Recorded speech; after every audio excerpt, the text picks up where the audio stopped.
a des gens qui sont professionnels pour se mêler de ce qui les regarde absolument pas. Genre des champions du monde de la critique, totalement gratuite, toujours prêts à donner un avis qu'on n'a jamais demandé.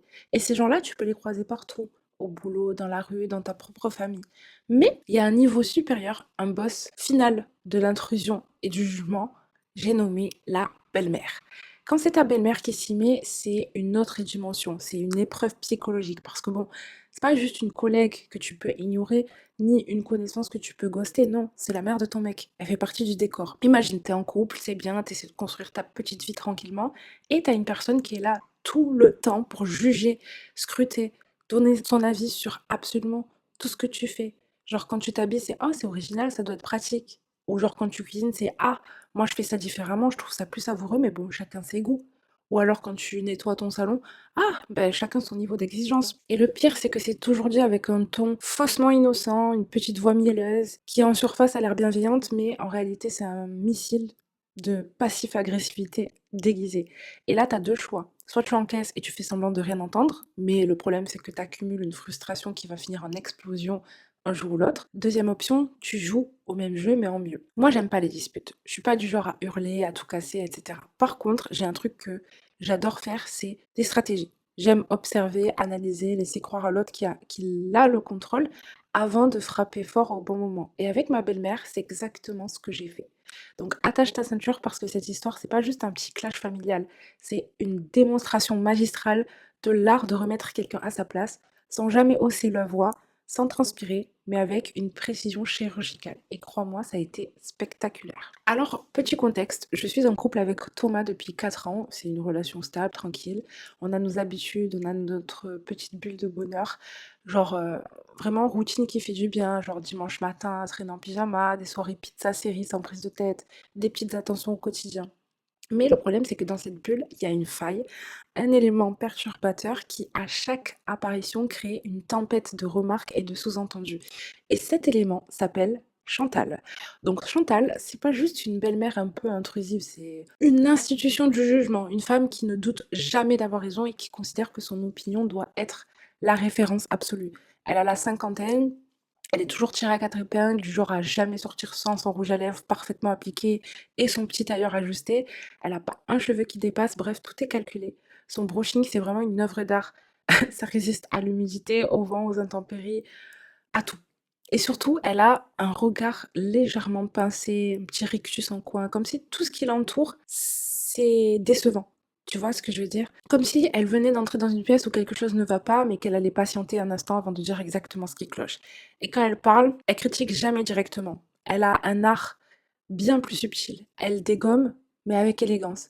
Elle va pas te dire c'est moche. Elle va te dire ah, tu t'es occupé de la déco? Ah, c'est original, très jeune comme style, genre sous-entendu, ça fait cheap. Elle va pas dire ton gâteau il est fade, elle va dire oh t'as fait une tarte aux pommes, c'est mignon. Moi je mets toujours une pointe de cannelle, ça fait toute la différence, mais bon, chacun ses goûts, hein. Sous-entendu, ton dessert il a zéro saveur. Elle va pas te dire ton boulot il est instable et tu risques de finir sous un pont. Elle va dire ah tu travailles en freelance, oh là là, moi j'aurais pas pu, j'aime trop la sécurité d'un vrai travail. Sous-entendu, c'est pas un vrai travail. Ce qui est magnifique avec elle, c'est que tout ça c'est dit avec une voix douce, comme si elle voulait sincèrement t'aider. Et au début je me disais bon c'est la mère de Thomas, je vais prendre sur moi. Mais plus elle venait chez nous et plus elle se sentait en confiance pour étendre son champ de jugement. Au départ, c'était juste des petites remarques sur la déco. Et après, petit à petit, c'est devenu des critiques sur ma cuisine. Après, elle a commencé à commenter ma manière de gérer mon ménage. Et un jour, elle a eu l'audace suprême de s'attaquer à ma manière d'être en couple avec son fils. Et là, elle avait franchi une ligne.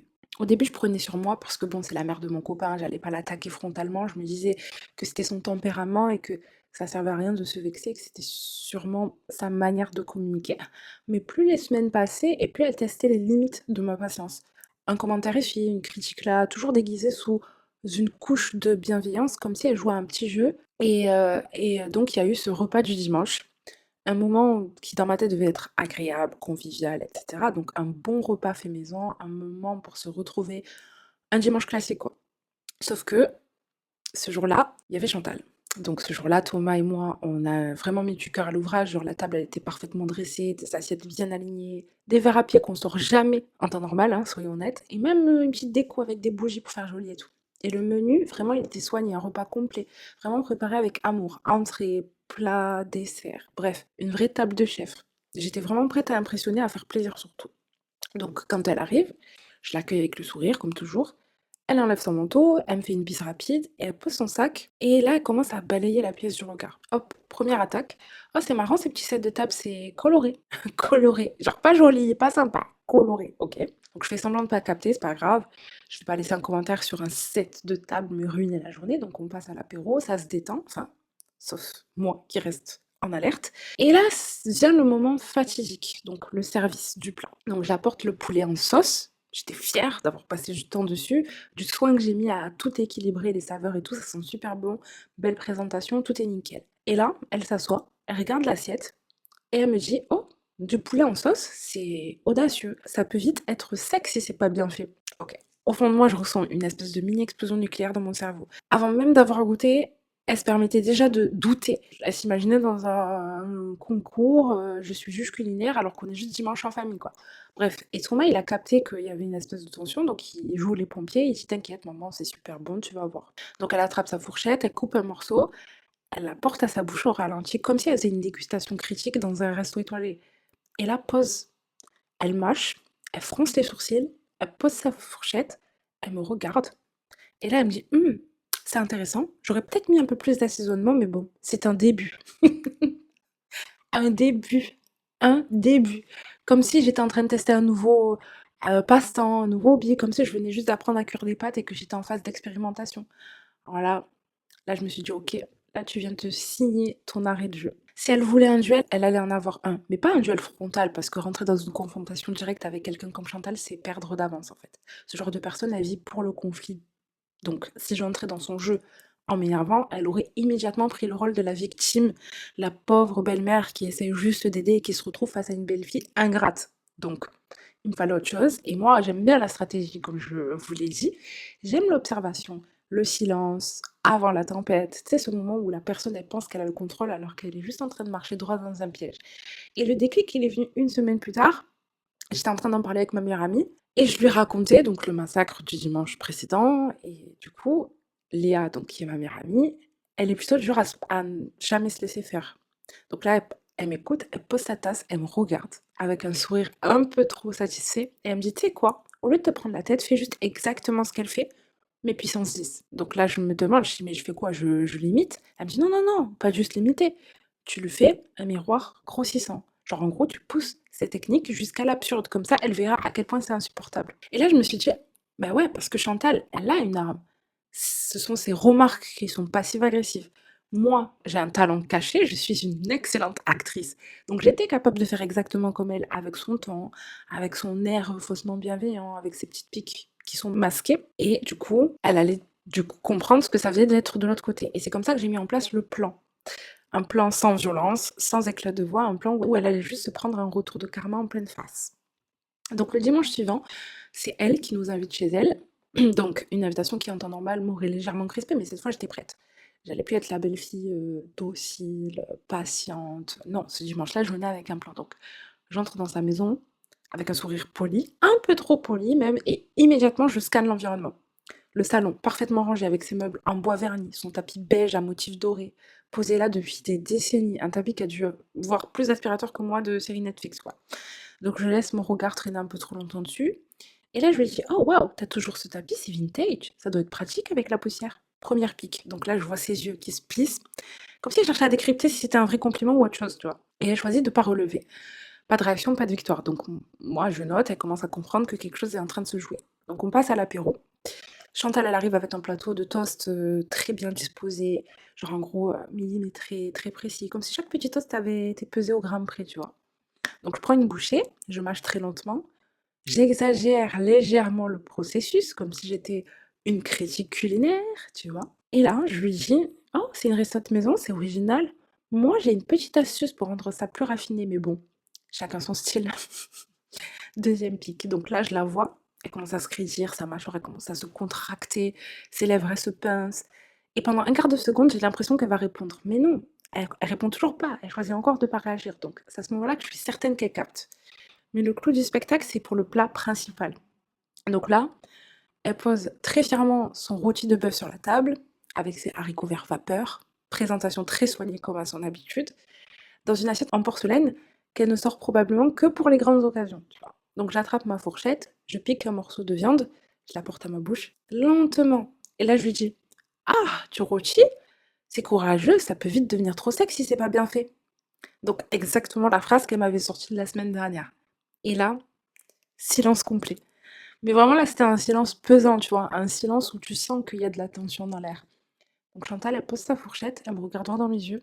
Et là, je sais qu'elle a compris. Je peux le voir dans son regard. Elle était énervée, mais elle essayait de le cacher. Et le fait qu'elle ait cette prise de conscience, qu'elle vient de se faire servir sa propre médecine, bah, ça n'a rien d'agréable. Mais elle peut rien dire parce que tout ce que j'ai fait, c'est exactement ce qu'elle fait depuis des mois. Donc du coup, elle ravale son agacement et elle me dit: «Je suppose que chacun a sa manière de cuisiner». Et moi, donc avec le plus grand sourire, je lui réponds: «Exactement». Après le dessert, je vois qu'elle bouillonne, donc elle essaie de garder sa posture impeccable, de jouer la femme indifférente. Mais ses gestes, ils la trahissent. Ses doigts, ils tapotent contre la table, sa respiration, elle est un peu plus rapide et surtout, elle me regarde plus dans les yeux. Elle coupe sa part de tarte avec une précision chirurgicale. Elle prend une bouchée beaucoup trop petite, comme si elle avait besoin de digérer autre chose que le repas, tu vois? Et là, elle craque. Elle pose sa fourchette, genre brusquement, elle croise les bras et elle me dit, avec une pointe d'agacement: «Dis-moi, tu trouves quelque chose à redire sur tout aujourd'hui, hein?» Ah! Enfin! Donc là, je relève la tête, comme si je venais juste de capter la question. J'attrape ma cuillère, je la repose très délicatement sur la table, histoire de bien marquer le suspense. Et là, je la fixe droit dans les yeux et avec mon plus grand sourire, je lui dis: «Mais pas du tout, Chantal. J'essaie juste d'apprendre de ton expertise. Tu as tellement l'habitude de tout analyser que je voulais m'y mettre aussi. C'est fascinant, non?» OK. Là, je vois sa gorge se serrer, ses doigts qui se crispent sur sa serviette, genre pendant une fraction de seconde, elle est à court de mots. C'est un exploit ça. Et à ma droite, j'ai Thomas qui retient un fou rire, la main, posée sur sa bouche et là, silence. Un silence, mais tellement précieux parce qu'elle sait que je viens de lui renvoyer son propre jeu en pleine face et que tout ce qu'elle pourrait dire maintenant ne ferait que confirmer son comportement. Donc elle ravale, elle se redresse, elle reprend sa fourchette et là, elle lance d'une voix très posée, mais plus sèche que d'habitude: «Bon, et si on prenait un café?» Traduction: «OK, tu as gagné, bon, on va faire comme si de rien n'était». Mon plan, il avait marché à la perfection. Donc depuis ce jour-là, bah, Chantal, elle a complètement changé de stratégie.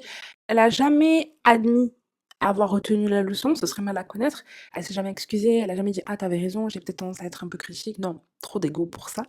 Mais quelque chose s'est modifié parce que ses critiques, elles étaient plus discrètes, son ton, il était moins tranchant et ses remarques, elles étaient plus rares et plus réfléchies, je dirais. Donc je voyais bien qu'elle faisait attention, qu'elle pesait ses mots avant de lancer une de ses phrases et surtout elle jetait des coups d'œil furtifs dans ma direction comme si elle craignait que je lui renvoie la balle à tout moment. Donc pour moi, ma mission, elle est accomplie et moi, j'ai découvert vraiment un truc précieux, c'est que parfois, au lieu de s'énerver, au lieu de rentrer dans un conflit frontal qui mène à rien, il suffit juste de tenir un miroir à la personne, la laisser s'observer à travers toi, lui faire vivre ce qu'elle fait subir aux autres. Si elle passe son temps à te faire sentir comme une incapable, si elle prend plaisir à dénigrer tes choix, tes goûts, ton travail, fais-lui goûter sa propre médecine. Poliment, avec classe, sans hausser le ton. Parce que, au final, les gens comme Chantal ne supportent qu'une chose encore moins que de critiquer les autres, c'est se voir en train de le faire. Alors dis-moi, t'as déjà eu affaire à une belle-mère comme ça? T'aurais réagi comment? Si t'as aimé l'histoire, mets un like, abonne-toi et dis-moi en commentaire si t'as déjà eu une expérience similaire.